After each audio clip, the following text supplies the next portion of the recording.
Everybody ready for the next session? Yes? Okay, we're waiting for one panelist, so when she comes in, we'll give her a big, loud roar, because we're happy to have her. So we're going to start this by just asking everybody in the room, who here cares about their health? I'm assuming everybody in this room cares about their health. And how many of you feel heard or cared about with your health? Oh, there's the third panel. There's our panelist. You! Okay. All right. Laura, you can answer this too. How many people think about their health? Yes? Yes. How many people feel heard about their health? A lot less women. And that's what we're here to talk about the next few days. I am extremely, extremely excited to be here. It's the second year in a row that we're teaming up with the World Women Foundation. My name is Wendy Land. I head up health at WPP. We're going to be, for the next 2 days, talking about women's health on the edge. You asked me, what does that mean, women's health on the edge? So in many ways, we're on the precipice in women's health of many, many great things. Innovation. I think every woman I've met here at Cannes has talked about menopause to me and the symptoms she is experiencing. 10, 15 years, that would not have happened. We would all kind of like huddle in silence. So women are talking more and more about how they're feeling. So we are on the precipice of some great things. But I think many of us would also talk about we're on the precipice of kind of falling off a cliff in some parts of the world where women's health, reproductive health in particular, has been very limited for women, and we're seeing a lot of negative change and downward spiral, and that needs to change.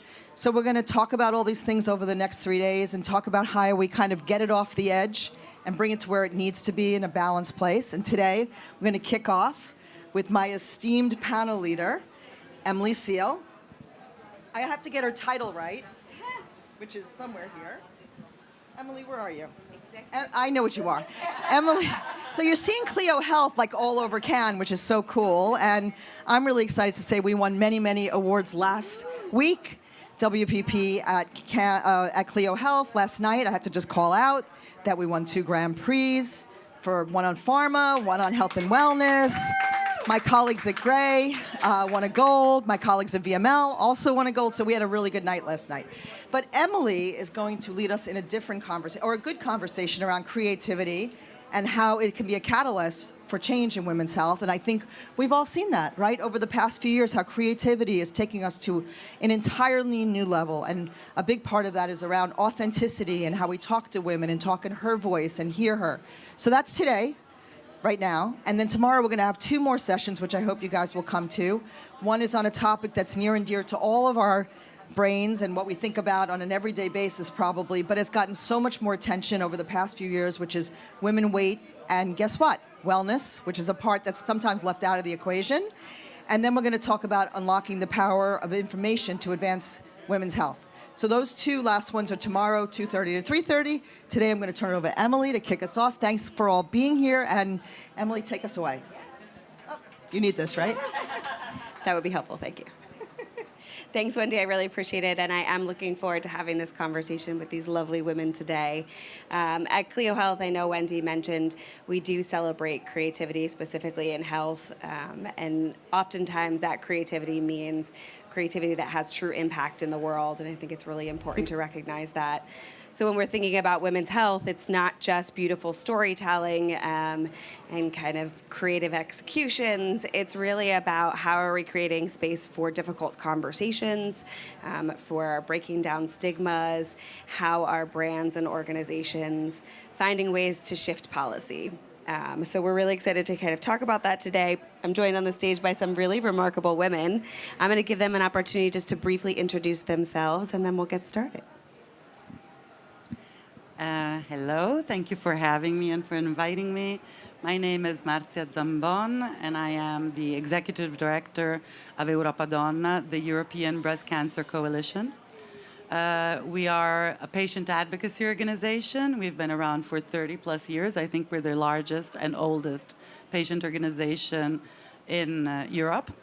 And we have 47 member countries, 27 EU, and then 20 more, so from Norway to Iceland to Tajikistan and Turkey. So yeah, we represent a lot of people who were diagnosed with breast cancer, their rights and their needs.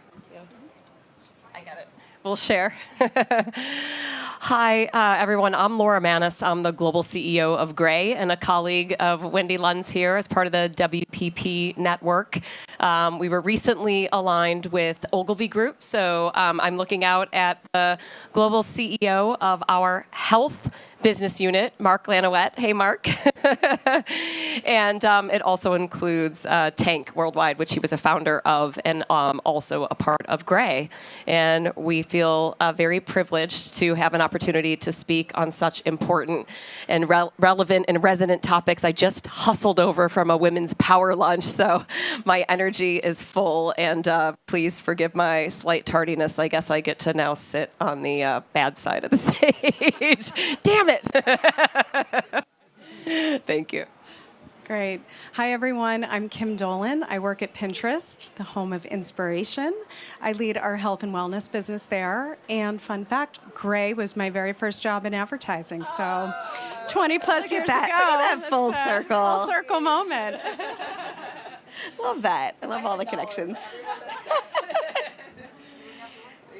So we're talking about creativity and the power of creativity when it comes to making change in policy. And so I'd love to start with you, Marzia.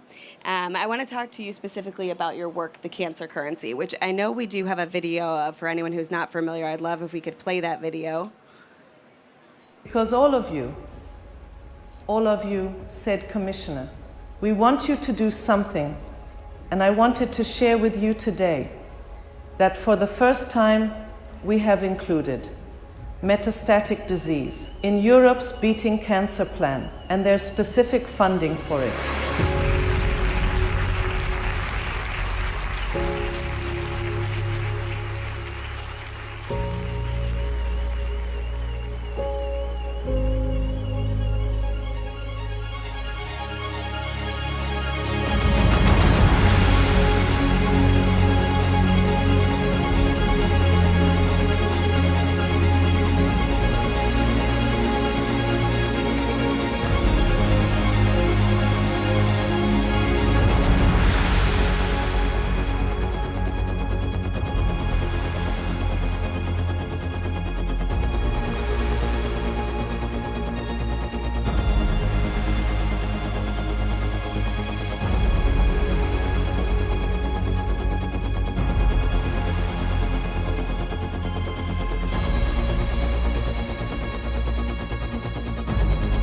Women with metastatic breast cancer have value because we do have value to our friends and our families.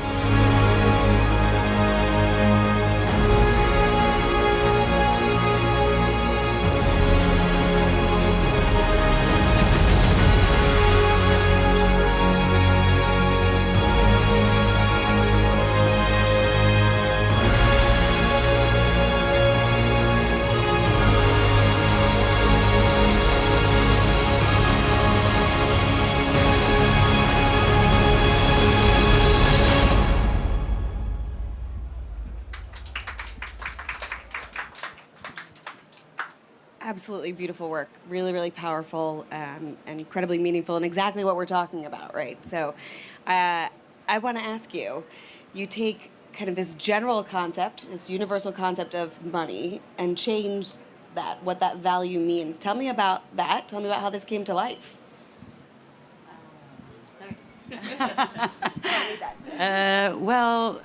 We had won an award to create awareness about metastatic breast cancer. And it actually hits 30% of recurrences are metastatic, plus 10% of de novo. So we're talking about a lot of people, and we don't realize it. It's completely unspoken, even within the breast cancer community.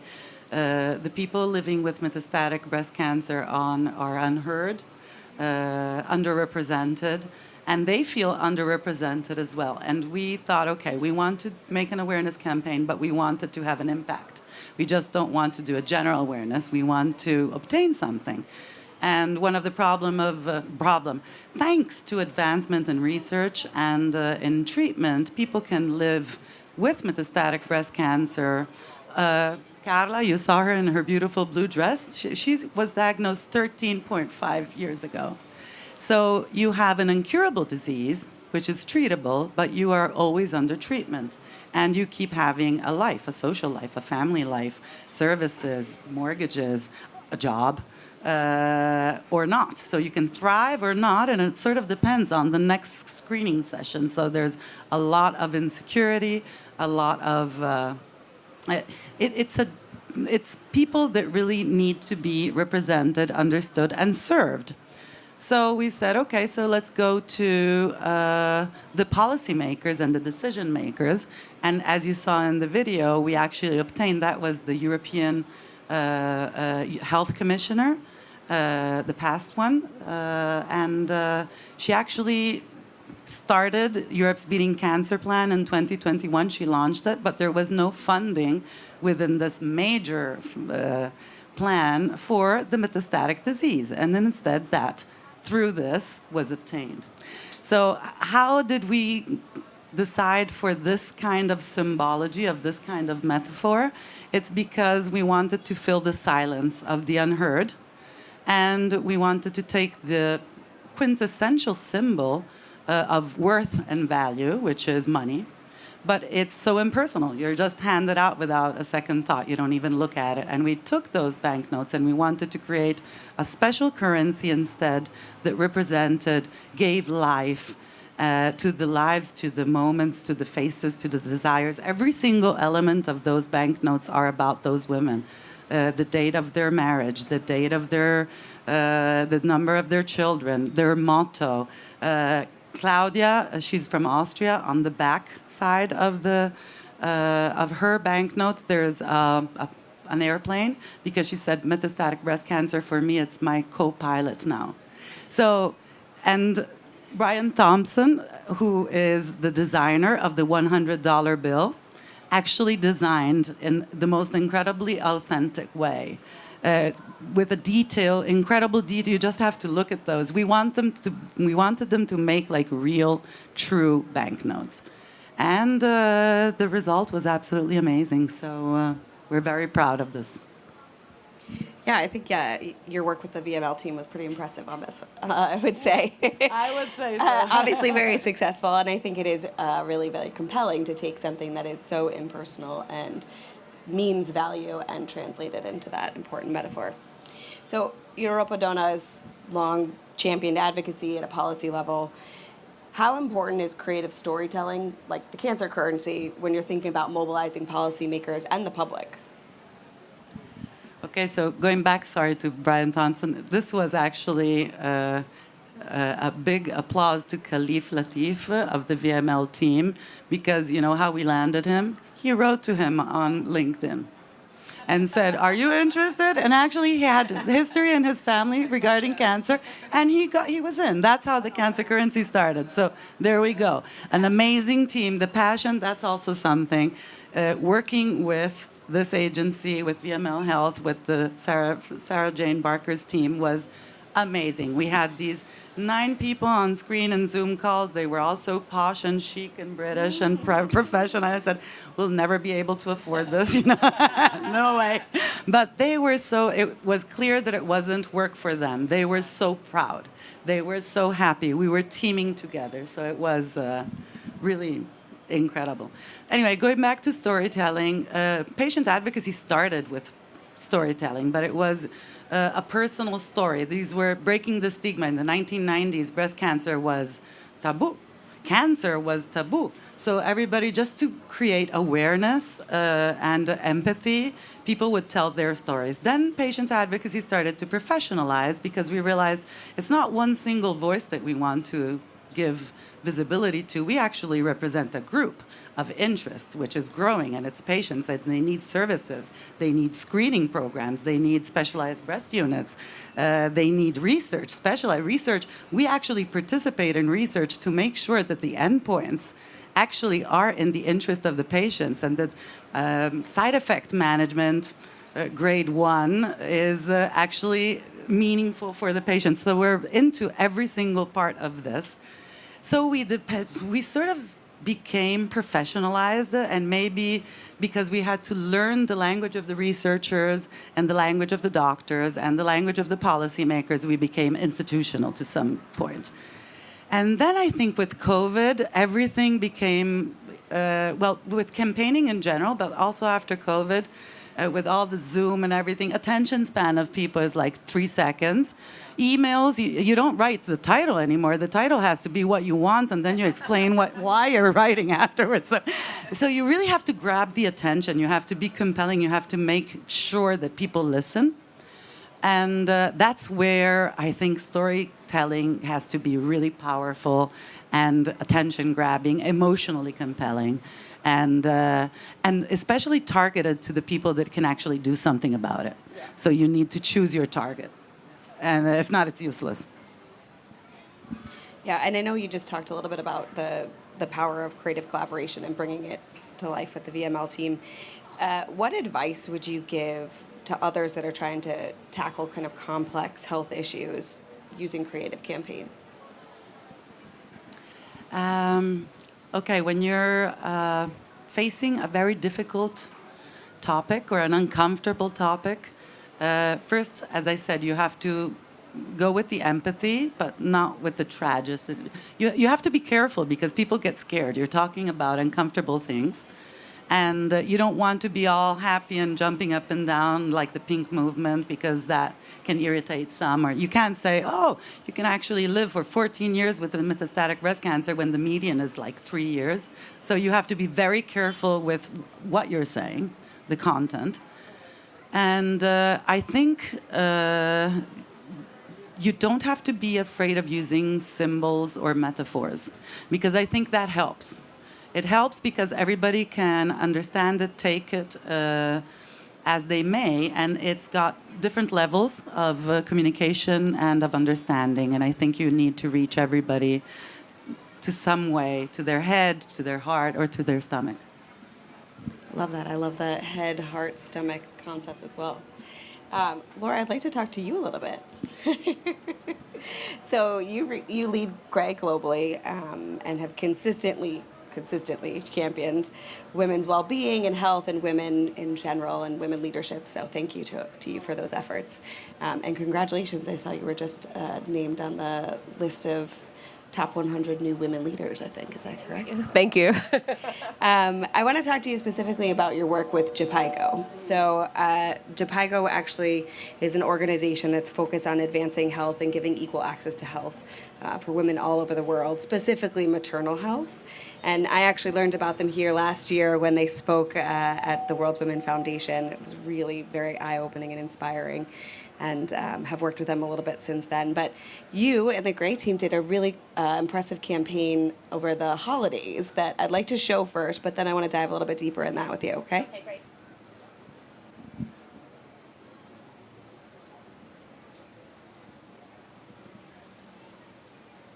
The moment of truth. I know it's there. No sound.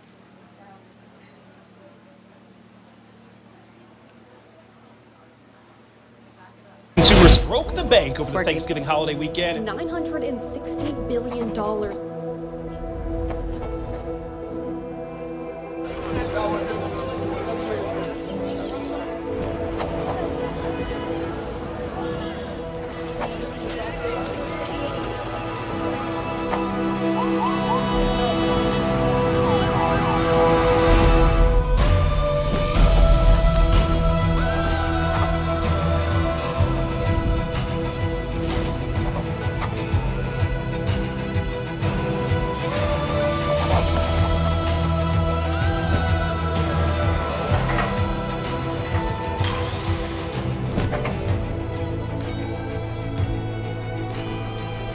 Hakukuwa na kliniki mkunga, kwa hivyo nilijifungua mtoto wangu mwenyewe kwa kutumia kisu cha jikoni kukata kitovu.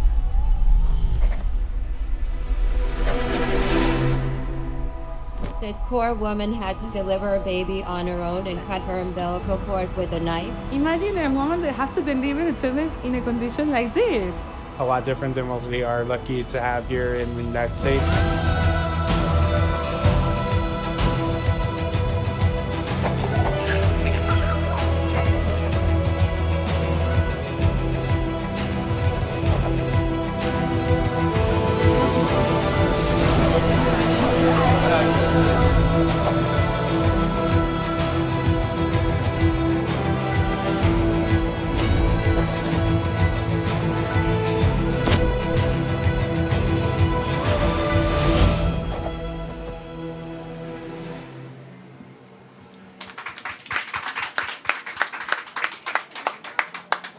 I can't tell you how many times I've watched this video, and every single time that message comes across the screen in type about cutting the umbilical cord with a kitchen knife, it's like, it makes me sick to my stomach.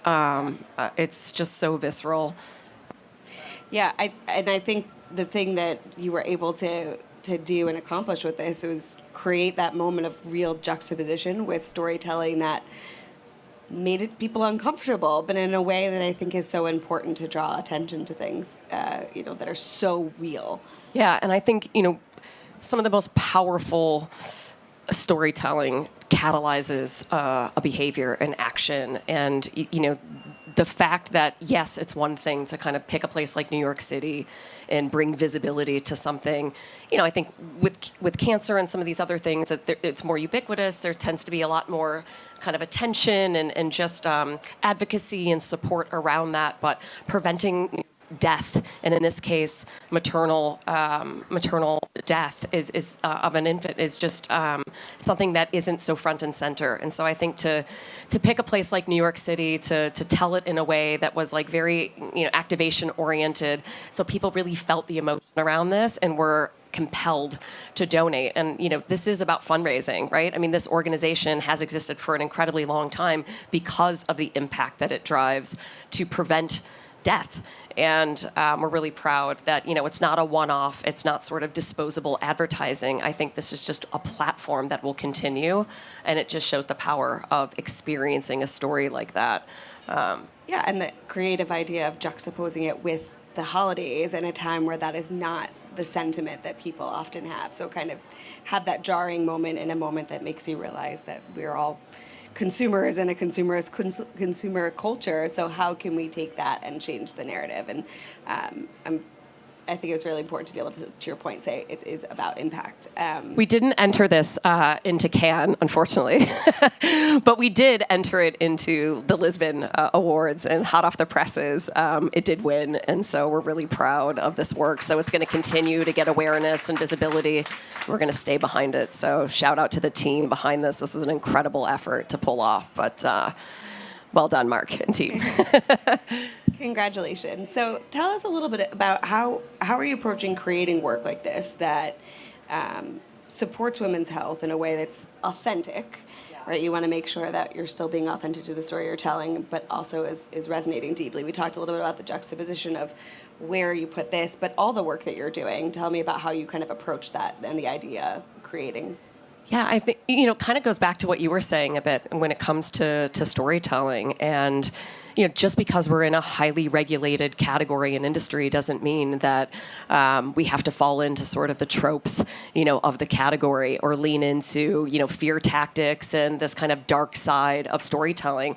There can be incredible humanity and emotion, really powerful storytelling, but done with, optimism, done through the lens of a family or a caregiver that's not even the end patient going through treatment, but like that experience and that emotion and just tapping into the full, supply chain around an idea, so that you're hitting a ripple effect across various audiences and organizations that are getting behind it and brands that are involved in it. So I think we take a holistic approach to any storytelling. I think the strength of our creativity, particularly at Gray, going on 108 years now, I would say that is actually our distinctiveness. We talk about famously effective ideas. and the power of an idea to transform behavior.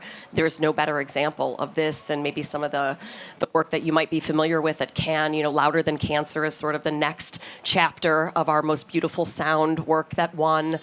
This was the first time Harvard partnered with an advertising agency to use the sound of a cancer cell dying as a healing mechanism and treatment for people going through their treatment. So again, this is, storytelling is not linear. It doesn't have to be one way in a specific format. It can be an activation in the middle of New York City. It can be on a playlist, invisible across treatment centers around the world. That's the power of an idea. So this particular example is a nonprofit, but talking about the Louder Than Cancer topic, how are you balancing, and it's a little bit different because it's still not directly a brand's, but how are you balancing kind of the commercial results and impact with some of the public perception and social impact when you're creating these campaigns? Like, how are you balancing both of those end goals?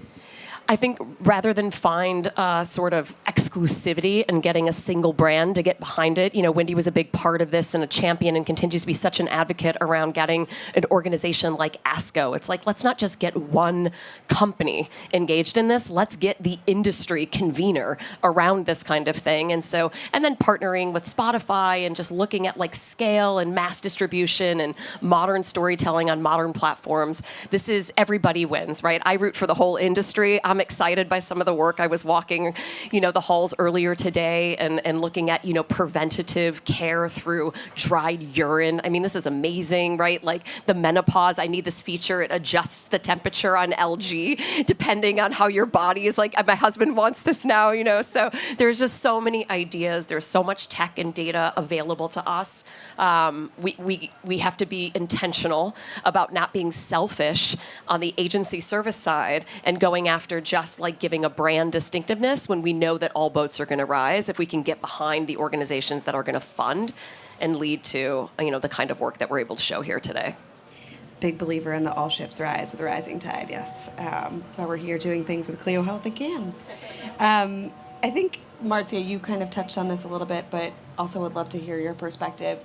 What's what would you say is the creative responsibility when you're talking about sensitive subjects like this?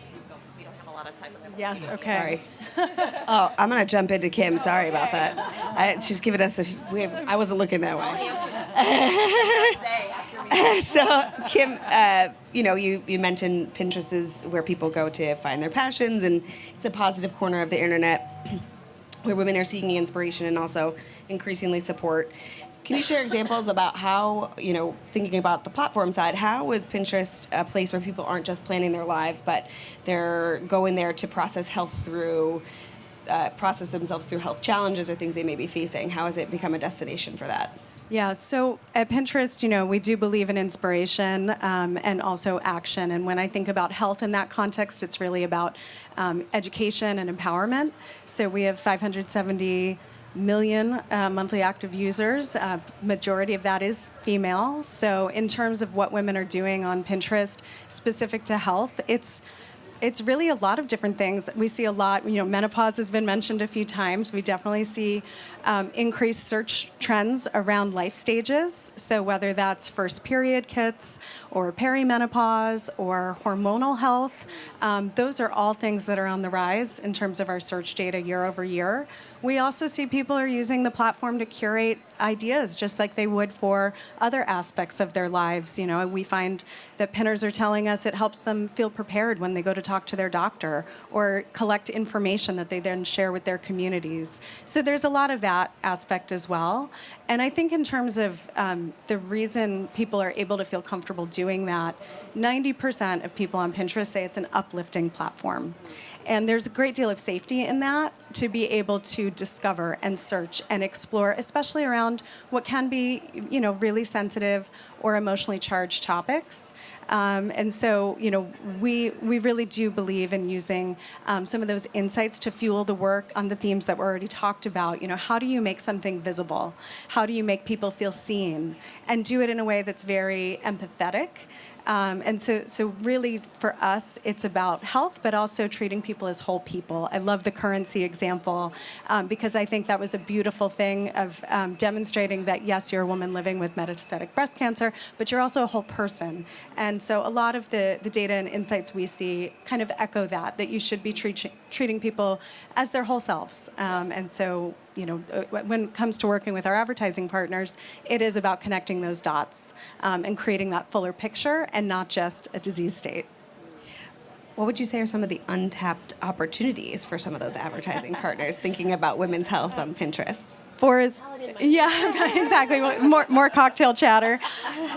I would say for as bold and beautiful as this work is, I still find a lot of women's health topics are considered niche. I feel that in conversations with people who aren't in the business the way we are. And we see our search data is sort of asking for content in some cases that doesn't really exist yet. You know, on Pinterest, you're not there searching for one answer. You're there to explore a topic. So I guess my call to action would be, if you're a brand with expertise, if you're an advertiser with you know, authentic voices, please co-create with experts, co-create with people with lived experience, because I do think there's a lot of white space in delivering authentic and credible content for women to meet them in moments that matter to them and give them the type of content they deserve. So that would be my white space. Love that. I know we're a little over time, but do want to say thank you all for joining us today. I know that it was quick, but there's so much to talk about. So I hope that you all take something from this, help have the conversation with women in your lives, men in your lives, as we continue to challenge the world in advocating for women and women's health. So thank you very much to the World Women Foundation and all of you ladies.